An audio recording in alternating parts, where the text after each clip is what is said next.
नमस्कार दोस्तों क्या आपके भी मांसपेशियों में दर्द रहता है या आपको जोड़ों या घुटनों के दर्द की समस्या है या फिर आपको हाथ पैरों के सूनपन की समस्या है या वात रोगों ने आपके शरीर को जकड़ रखा है। तो दोस्तों आज की इस वीडियो में हम आपको इन सब का एक कारगर इलाज बताएंगे जो आपकी इन सब समस्याओं को दूर करेगा और इसके साथ में आपके शरीर को निरोगी बनाएगा, बहुत सारी बीमारियों से बचा कर रखेगा, जिससे कि आप 100 सालों तक जवान रहोगे। ये जोड़ों घुटनों का दर्द, मांसपेशियों का दर्द आपके आसपास भी नहीं आएगा। दोस्तों इस दर्द का इलाज बताने से पहले मैं ये आपको बताना चाहूंगा कि ये दर्द आपको होता क्यों है, क्योंकि यदि आपको इसके कारणों का पता होगा तभी आप उसका प्रॉपर तरीके से इलाज कर पाएंगे। इस वीडियो को शुरू करने से पहले मैं आप सबको बता दूं कि यदि आपने अभी तक हमारे चैनल को सब्सक्राइब नहीं किया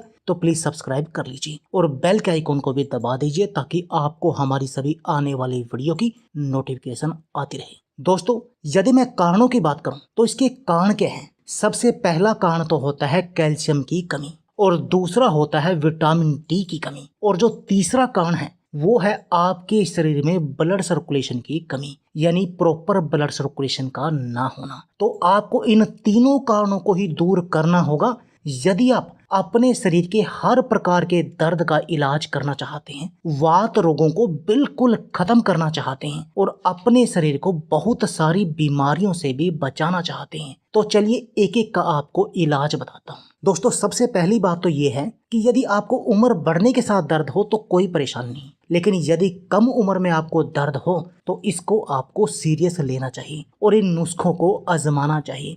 अपनी इन समस्याओं को दूर करना चाहिए विटामिन डी, कैल्शियम और ब्लड सर्कुलेशन की। सबसे पहले दोस्तों ब्लड सर्कुलेशन की प्रॉब्लम से हमें क्या दर्द होता है? ब्लड सर्कुलेशन के कारण हमें जोड़ों का दर्द भी हो सकता है, मांसपेशियों का दर्द भी हो सकता है और हमारे शरीर में वात रोग बढ़ने लगते हैं। और इस ब्लड सर्कुलेशन के ना होने का कारण होता है कोलेस्ट्रॉल का बढ़ना, नसों में ब्लॉकेज होना। तो हमें इसको भी हटाना है यदि हम दर्द का इलाज करना चाहते हैं। साथ में हमें ऐसी चीजों का सेवन करना चाहिए जिनमें कैल्शियम हो, जिनमें विटामिन डी भरपूर मात्रा में हो। और यदि हम दोस्तों कैल्शियम, पोटासियम और मैग्नीशियम वाली चीजों का सेवन करते हैं तो हमारी ये सारी समस्याएं दूर हो जाएंगी। यानी कैल्शियम से हमारी हड्डियां मजबूत होंगी, मैग्नीशियम से ब्लड सर्कुलेशन प्रॉपर होगा, हमारा दिल मजबूत होगा, हमारा दिल प्रॉपर रूप से काम करेगा। और पोटासियम से दोस्तों आपके शरीर की कमजोरी दूर होगी, वात रोग आपके दूर होंगे, आप शुगर जैसी बीमारियों से भी बचे रहेंगे यदि आप इन तीनों का सेवन करते हैं। अब ये तीनों हैं किन किन चीजों में? तो दोस्तों सबसे पहली चीज तो आती है कद्दू के बीज।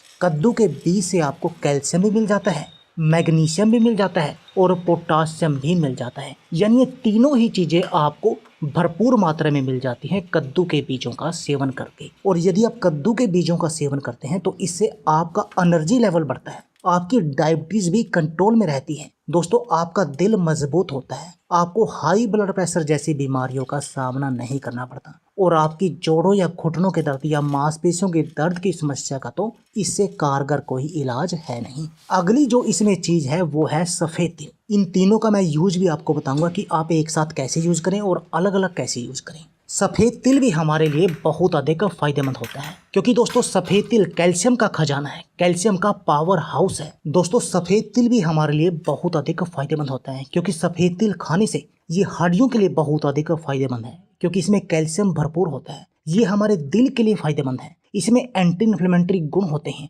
ये हमारी इम्यून पावर को मजबूत करता है, ब्लड प्रेशर को कंट्रोल करने में मदद करता है, हमारी मांसपेशियों को मजबूत बनाता है जिससे कि हम मांसपेशियों के दर्द से बचे रहते हैं। और अगली जो चीज तीसरी चीज है वो है दोस्तों अलसी। दोस्तों ये अलसी का एक एक बीज है ना, ये प्रोटीन और ओमेगा 3 फैटी एसिड से भरा हुआ है जो आपके कोलेस्ट्रॉल और ब्लड शुगर लेवल को कंट्रोल करने की क्षमता रखता है। अलसी के बीजों में कैल्शियम भरपूर मात्रा में होता है जो आपकी हड्डियों को मजबूत बनाता है, कोलेस्ट्रॉल को कम करता है, ब्लड प्रेशर को कंट्रोल करता है, प्रोटीन का भंडार है। दोस्तों इसमें पोटासियम और मैग्नीशियम भी होता है जो आपको बहुत तरह के रोगों से बचाता है। तो दोस्तों आपने इन तीनों चीजों का सेवन करना है। आप इन तीनों चीजों का अलग अलग भी सेवन कर सकते हैं या फिर एक साथ भी सेवन कर सकते हैं। अलग अलग कैसे? जैसे आप कद्दू के बीजों का आपने 1 से 2 चम्मच की मात्रा में हर रोज खाना है आप उनको ऐसे खाइए, उबाल कर खाइए, कच्चा चबा कर खाइए। तिल को आप दूध के साथ उबाल कर पीजिए, तिल के लड्डू खाइए। अलसी के बीजों को आप दही के साथ खाइए या ऐसे ही चबा कर खाइए या पानी में भिगोकर खाइए।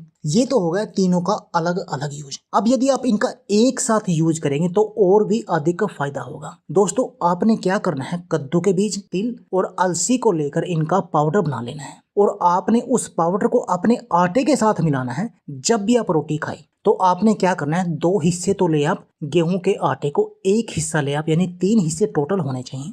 2 हिस्से गेहूं का आटा और 1 हिस्सा इन तीनों का मिक्सर, और आपने उस आटे के साथ इसको मिलाना है और उस रोटी का सेवन करना है। और वैसे भी दोस्तों दवाई खाने से अच्छा है कि आप हेल्दी रोटी खाइए, जो आपके शरीर की ताकत को मजबूत करेगी, इम्यूनिटी को बढ़ाएगी, हड्डियों की कमजोरी को दूर करेगी, विटामिन डी की समस्या को दूर करेगी और आपके शरीर में ब्लड सर्कुलेशन भी प्रॉपर बना कर रखेगी, जिससे कि आपको मांसपेशियों का, जोड़ों का, घुटनों का या वात रोगों का सामना नहीं करना पड़ेगा। और इसके साथ में आपके डायबिटीज कंट्रोल में रहेगी, कोलेस्ट्रॉल कंट्रोल में रहेगा और आप दिल की बीमारियों से भी बचे रहेंगे। यानी हेल्थ के साथ मजा भी, हेल्थ के साथ स्वाद भी। तो दोस्तों आप भी इन तीनों को इस तरीके से प्रयोग कीजिए अपनी रोटी में। उस रोटी को हेल्दी बनाइए जो आप तीनों टाइम खाते हैं, तो आपको इन तीनों का मिक्सचर तीनों टाइम खाने के लिए मिलेगा, जो आपके हेल्थ के लिए बहुत अधिक फायदेमंद होगा और आपके शरीर को निरोगी बनाएगा। तो दोस्तों आपको हमारी वीडियो कैसी लगी? अगर आपको अच्छी लगे